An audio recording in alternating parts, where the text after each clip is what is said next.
Baik, bismillahirrahmanirrahim. Assalamualaikum warahmatullahi wabarakatuh. Waalaikumsalam warahmatullahi wabarakatuh. Hari ini kami, saya dan juga mewakili teman-teman kelompok saya akan melakukan wawancara untuk menyelesaikan tugas mata kuliah kami, yaitu Bahasa Indonesia. Jadi pada kesempatan kali ini saya sudah bersama dengan Ustaz Aminuddin SAGMA. Pada kesempatan kali ini saya akan menanyakan beberapa pertanyaan. Baik, langsung saja. Bagaimana kabarnya Ustaz? Alhamdulillah baik. Langsung saja pada pertanyaan yang pertama yang ingin saya ajukan, yaitu bagaimana ceritanya Bapak bisa terpilih menjadi kepala program studi manajemen dakwah? Ya. Oke, baik, terima kasih atas kesempatan dan pertanyaan yang diajukan kepada saya. Mau diklarifikasi, bukan kepala prodi tapi ketua prodi. Ya, ketua prodi manajemen dakwah. Terkait bagaimana ceritanya sehingga bisa jadi terpilih menjadi ketua prodi, ceritanya sebetulnya ini saya sudah masuk ke prodi kedua. Jadi saya terpilih menjadi ketua prodi sudah kedua kalinya. Persoalan bagaimana ceritanya bisa terpilih, memang tidak pemilihan, tetapi bahwa mungkin sejak pertama masih Pak Rektor Dr. Haji Nur Alim MPD waktu itu di prodi manajemen dakwah, dia merupakan prodi baru. Pada saat itu belum ada pemilihan, sehingga saya sampai hari ini belum tahu mengapa saya bisa dipilih dari ketua prodi. Mengapa saya dipilih menjadi ketua prodi? Padahal kalau dipikir masih banyak yang lebih layak, yang lebih senior untuk menjadi ketua prodi. Tapi lagi-lagi pimpinan meng-SK-kan. Jadi proses pemilihan tidak pemilihan, proses pemilihan mungkin ini merupakan pertimbangan tertentu dari pimpinan, baik sebagai rektor maupun dekan pada saat itu, sehingga saya diberikan amanat untuk menjadi ketua prodi manajemen dakwah pada tahun 2016. Itu 2016 saya ditulis sebagai ketua prodi.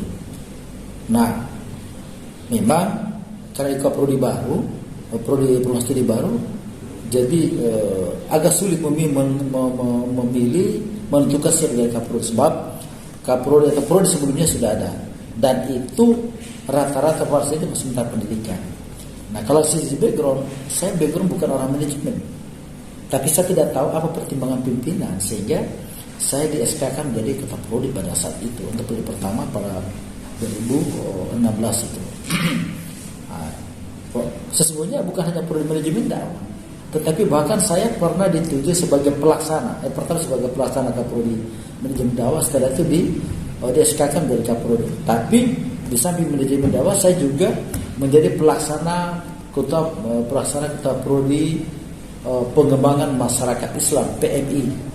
PMI itu adalah program studi, namun sedang berjalan tidak ada mahasiswa sehingga itu dilebur sampai sekarang. Kan izin operasional sudah ada. Nah, untuk program studi manajemen dakwah ini sudah yang kedua kalinya. Juga seperti kemarin sebetulnya direktur baru Ibu Profesor Dr.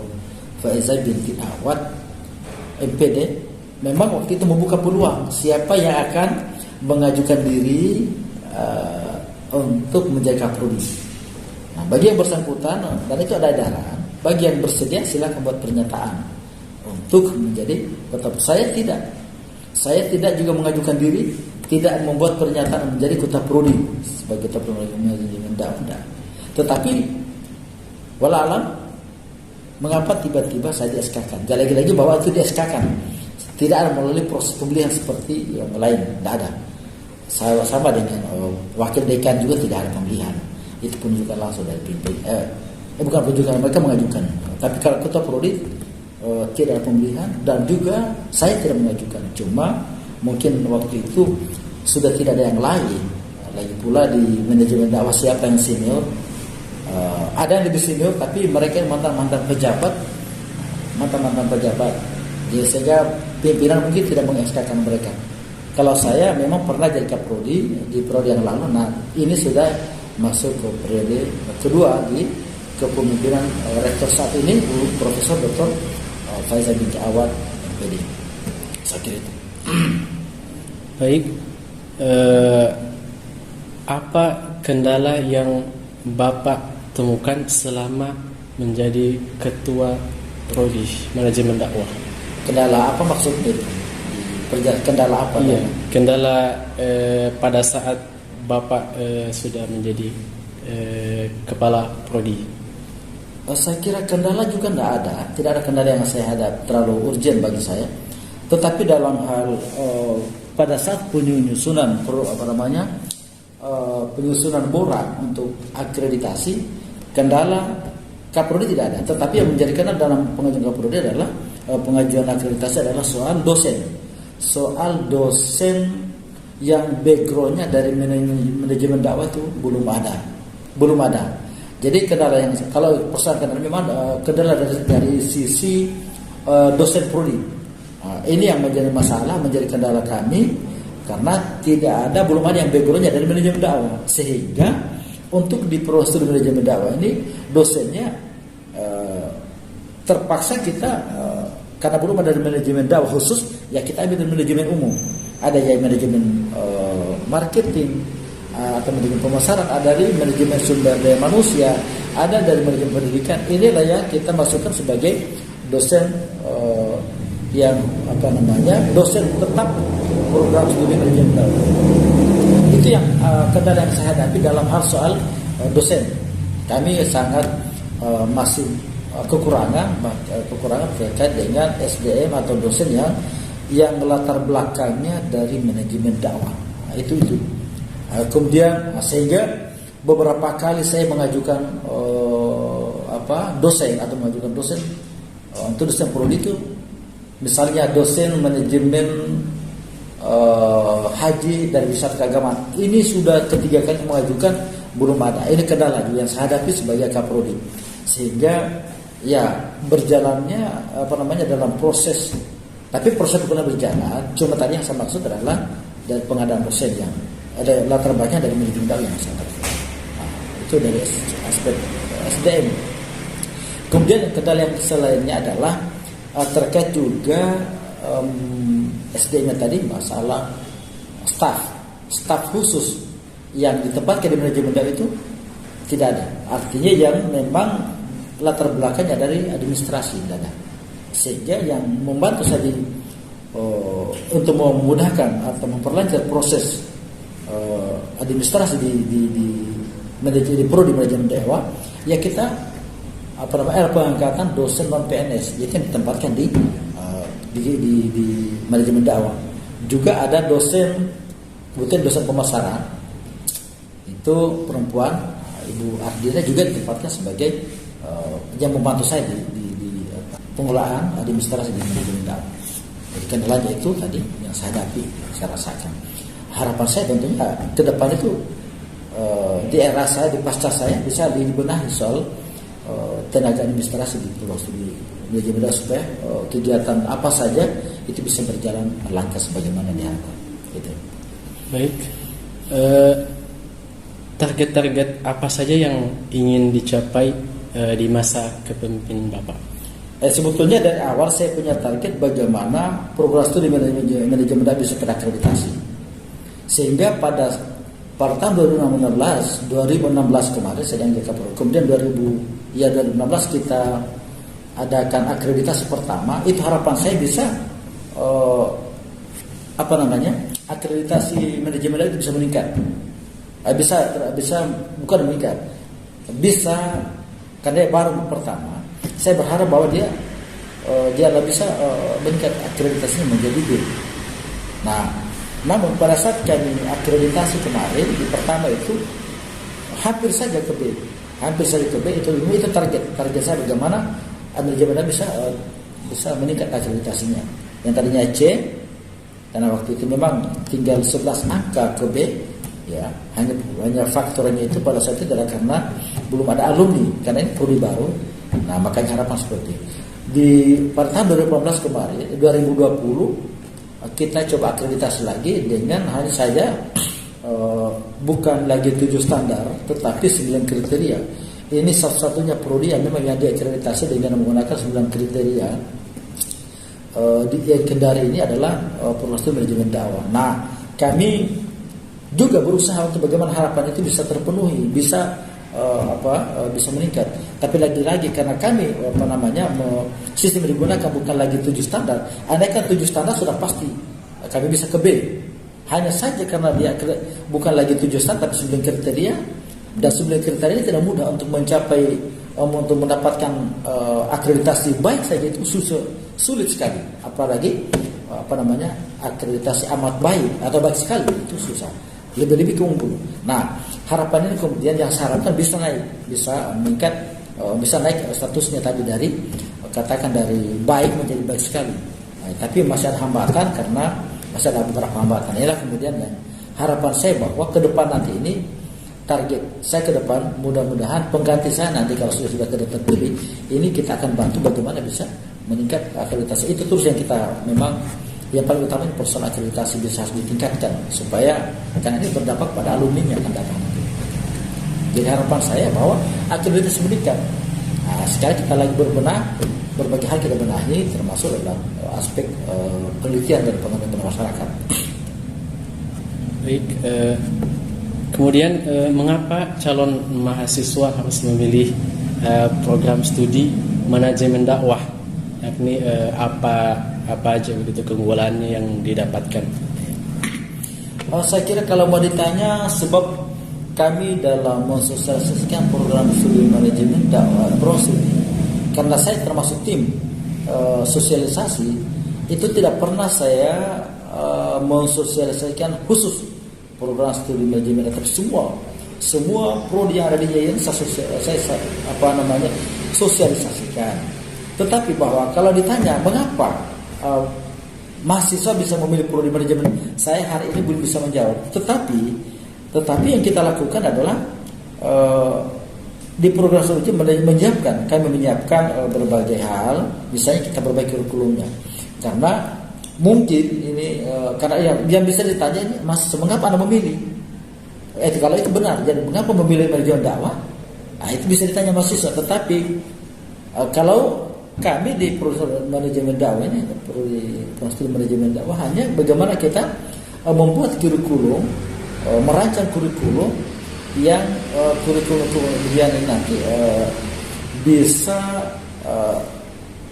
mahasiswa bisa melihat, ya tentunya samping kurikulum dan juga visi misinya atau tujuan profil dari manajemen dakwah. Karena untuk diketahui bahwa manajemen dakwah ini di Sulawesi Tenggara baru satu-satunya ini, belum ada yang lain.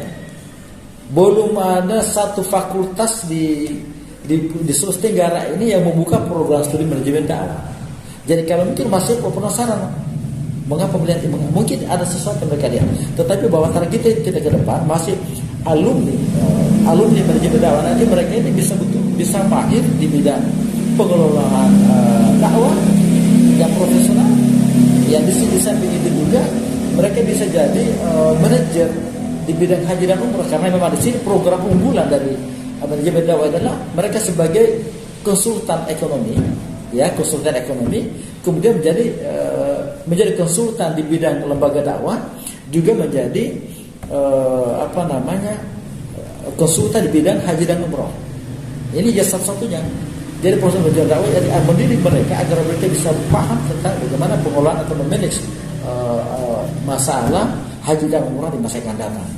Jadi itu mungkin barangkali kalau ditanya kira-kira mereka dari situ mereka baca melalui media, apa di Facebook atau di Instagram atau di mungkin ketika bertanya kepada senior-seniornya pendahulunya, karena alhamdulillah saat ini manajemen dakwah itu kan sudah tersebar di beberapa instansi baik yang swasta maupun negeri, bahkan ada yang sudah bisa berwira swasta Ya, karena ilmu yang mereka dapatkan dari selama perkuliahan. Sebab di manajemen dakwah itu orang mungkin hanya melihat dari manajemen dari mana dakwah itu. Tapi kami bisa lebih kepada manajemennya. Bagaimana memanage lembaga dakwah? Bagaimana bisa menjadi wiraswa entrepreneurship nanti ke depan. Ya, makanya karena di dalam itu ada kita perkenalkan atau di mata kuliah kita itu ada beberapa mata kuliah yang terkait dengan masalah apakah manajemen pemasaran, manajemen SDM, manajemen banyak mata kuliah yang terkait dengan manajemen.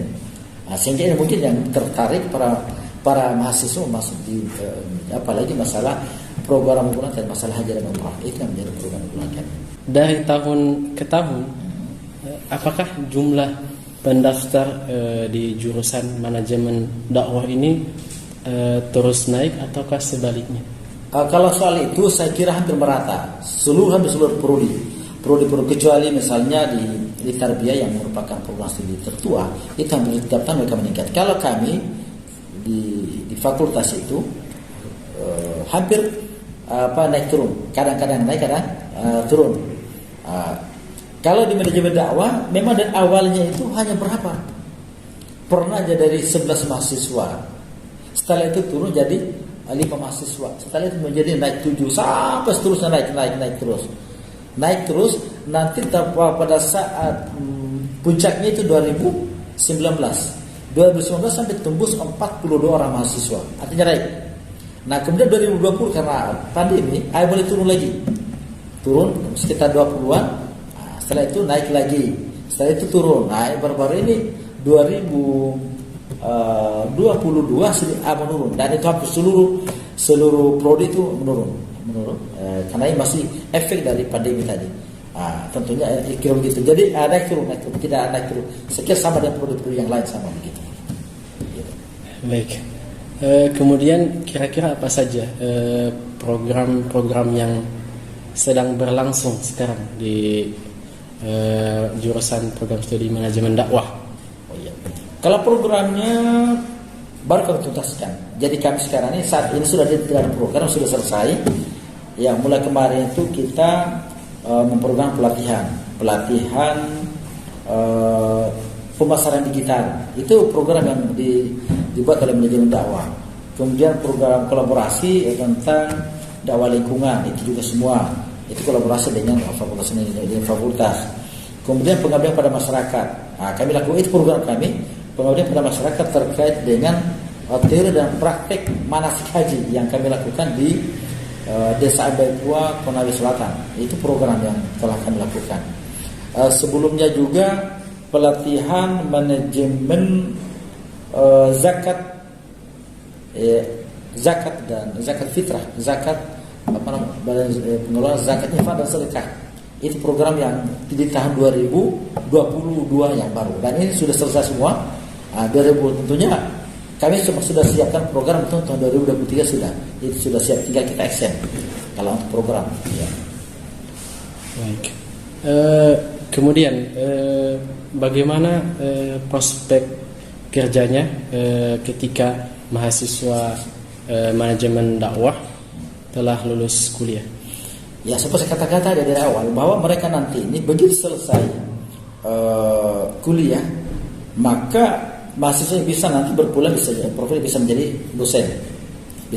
dosen atau kemudian bisa PNS, ya, bisa jadi sebagai penyuluh, bisa juga sebagai manajer di bidang lembaga ekonomi Islam, bisa di lembaga ekonomi Islam, bisa menjadi pengelola atau konsultan haji dan umrah, menjadi konsultan lembaga dakwah. Ini prospek mereka. Ya, seperti itu. Jadi, baik di negeri maupun swasta. Dan saat ini anak kami, para alumni kami, baru-baru ini ada lagi yang saya diminta dari Ban Muamalat untuk menjadi pegawai di sana. Dan ini masih dalam proses. Sudah ada wawancara, tapi masih masih proses seleksi. Mudah-mudahan mereka nanti bisa berhasil di sana untuk menjadi pegawai di lembaga keuangan, khususnya di Ban Muamalat. Jadi prospek mereka nanti bisa jadi pengelola haji, bisa manajer di bidang lembaga dakwah, bisa mengelola travel haji dan umrah, karena memang program unggulan kita tadi masalah haji dan umrah untuk di saat ini. Dan tentunya untuk diketahui bahwa ke depan kami sudah rancang kurikulum untuk manajemen dakwah di seluruh fakultas termasuk prodi, hanya manajemen dakwah yang sudah merancang kurikulum dengan menggunakan konsentrasi. Pertama, tinggal tunggu pengesahannya nanti. Pertama adalah konsentrasi manajemen lembaga dakwah. Jadi konsentrasi manajemen lembaga dakwah. Yang kedua, konsentrasi manajemen lembaga haji dan umrah. Ini dua konsentrasi yang akan dibuka di tahun yang akan datang, dan ini kurikulum sudah siap, tinggal pengesahannya. Jadi tentunya prospek yang akan lebih luas lagi, seperti yang saya bilang tadi, bisa jadi pegawai negeri, bisa pemerintah, bisa juga swasta, dan bisa bahkan bisa buka usaha sendiri. Dan ini terbukti anak kami sudah ada yang membuka usaha sendiri. Nah, seperti yang kalau kalian lewat di Pertamina Baruga, ada tertulis MD Cell. Itu adalah suami istri, adalah alumni manajemen dakwah pertama. Mereka sekarang sudah punya usaha. Bahkan di tempat lain ada yang mengelola kedai. Itu orang manajemen dakwah. Kemudian lanjut kepada pertanyaan berikutnya, sekaligus pertanyaan terakhir.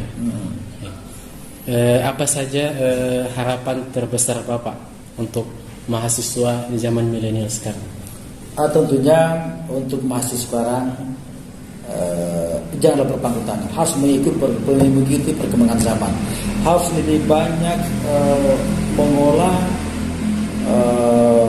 mencari informasi yang terkait dengan keprodiannya.